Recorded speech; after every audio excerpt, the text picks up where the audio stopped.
सुल्तान सदर assistant commissioner Adnan बदर बल्दियाती नुमाइंदगान का इजलास। सुप्रीम कोर्ट के अहकामात पर बल्दियाती नुमाइंदों को इख्तियारात की मुंतकली का मामला। ज़िला इंतज़ामिया ने बल्दियाती नुमाइंदों को इख्तियारात की मुंतकली के लिए काम शुरू कर दिया।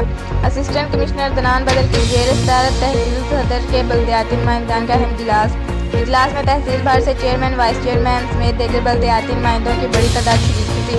इजलास में इख्तियारात की मुंतकली बल्दियाती नुमाइंदगान के मसाइल ज़ेर बहस रहे। बल्दियाती निज़ाम को मुकम्मल तौर पर फ़ाल मुंतखब नुमाइंदों को तमाम सहूलियात फराहम करेंगे। बल्दियाती नुमाइंदगान को दरपेश मसाइल तरजीही बुनियादों पर हल किए जाएंगे। एसी अदनान बदर सदर मुल्तान।